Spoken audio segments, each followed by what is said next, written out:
the larger society, there's a lot of skepticism and pessimism and sort of controlled emotion. And do you think that creates an infrastructure that doesn't allow us to ask these deep questions about, why do I feel this way? How can I feel? Like, is there something more? Like, I need it to be concrete. I need to be able to see the thing that's going to make me better. I can't just sit here and feel it. Well, I think, unfortunately, for some people, they have to really reach almost like a rock bottom of despair before they will allow themselves to be open to what we're talking about in terms of that awakened awareness, that whatever it may be. And it doesn't have to be religious. It just has to be some way of allowing yourself to be open to ways that can help you, right? That was why I was talking about mindfulness earlier, because for some people, that's the language that they can relate to. That will sound scientific. That will sound concrete to them. Mm-hmm. And that's what I think has been very helpful with Lisa's book, is that she's bringing that very concrete science to this idea of, as you put it, we are hardwired for that spiritual awakening. But sometimes it really requires a real desperation before we will allow that to happen. And you're right. The society around us typically doesn't want to talk about that, doesn't want that to be something that we should focus on or we should be open to. We would often call woo-woo, right? Yes. Instead of it, and certainly not the thing you get taught in business school or science or anything like that. But I believe that when we cross paths with someone who opens that door for us, then people will find, people I experience anyway, will be open to that when they start to see results of relief, right? Mm-hmm. And that is concrete for them, regardless of what other people may say. And I think that hopefully most people will actually reach that point, and they'll be open to that, and they will encounter someone who can lead them on that path. What Lisa calls trail angels, right? People who can help you on that path, and you just have to cross paths with them at some point, or else you just keep suffering. What do you mean by relief? Like, how would you describe the feelings or the sensations of relief? Well, I think for me, relief is a sense of connectedness with others, a sense of having some value and meaning and purpose in my life, feeling light, not like I'm carrying a heavy burden. And you know that feeling of being in the zone, the flow. In the flow. Yeah, I think that's a good way of expressing relief. For me, I describe it as a sense of peace, right? Yes. Where that's why when I meditate, I find that to be so helpful, because if I can get all of that monkey brain chaotic thought, out of my head long enough, I feel a sense of relief because I feel a sense of peace. I'm not feeling like I'm being pulled in every direction and I'm trying to remember every last item on my to-do list.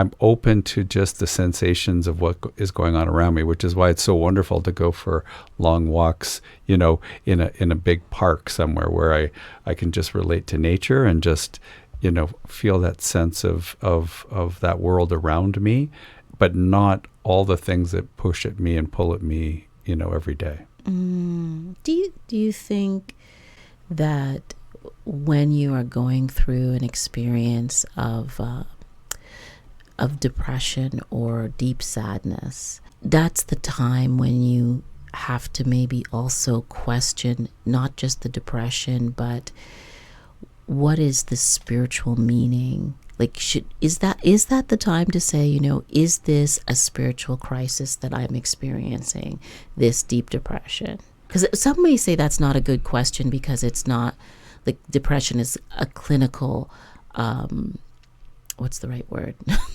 Well, it's a clinical response. Yeah, and I think what Lisa would say is there's different forms of depression, right? Yes. So chemically, Exactly. a basis, in which case, medication is the most helpful response sometimes to that. But when it comes to, life's experiences or trauma or things like that, then I think she would say this awareness, that this awakened awareness we're talking about, and the spiritual experiences are probably the most helpful way to deal with it. But you have to be open to it, and you have to allow yourself to experience that. And if someone can convince you to give it a try as a means of therapy, and you do experience that relief, then you can realize that, hey, there is something to this. Well, what if you decide, someone's listening to this podcast and they decide, oh, I never thought about a priest as someone I could speak to about my depression or my anxiety. And then they go and they seek someone out. But that person does not have the knowing about the relationship between, your faith and spiritual pursuits and depression. They are equipped on the religious side, but in terms of, those tentacles of understanding that depression is a suffering, they may not have that understanding. So they don't get what they want from that person. What do they do? Like, is there what should you do? Like, if you go to a church and you feel like, I feel rejected here, or I don't feel like I fit here, or I don't feel like this person understands me. What should they do? They should go and see Sue-Ann. Or you. I think the best thing we can do when we feel down is to go and help somebody else. I really think that is a spiritual practice.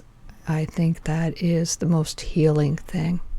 When we are connecting with somebody else and giving of ourselves to somebody else, we have a sense of worth. We have a sense of being part of something bigger, of making somebody else's life better, which feels so good, And I think that generosity of spirit is healing for me when I'm feeling down, for anyone when we're feeling down. So I don't know that it's always about, somebody else needing to have the answers. I think the answer is go help someone. Lisa talks about it in formal terms. The way she talks about it is altruism. But she says that just like we are wired for spirituality, she says we're also wired for altruism. And so I know it can be really hard when you're feeling really down or truly depressed. And you have no energy. Yeah, and to say, I'll go and help somebody. But even the smallest actions can make a difference. And somehow we are wired that when we do that, we actually feel better. And so, as Sue-Ann said, and it can start feeding on itself. So the more I help, the better I feel. And that is one way for people to pull themselves, not to pull themselves, but to benefit and to feel some relief from that despair. And we only have to do one thing, right? Like, what do you mean by that? We only have to do one thing. So sometimes, especially when we're feeling like we're carrying a heavy load or we don't have the energy, we feel like, oh, I can't do that. It's too big, right? There's all these things that I would have to do in order to be able to go out and help somebody. But we just have to do one thing at a time, because we almost always feel like we could just do one thing. And we do that one thing, and then we can do one other thing, and then one other thing, and one other thing. And then we've done something amazing, and we've made a connection with somebody else. Right. And we've seen the divine in them.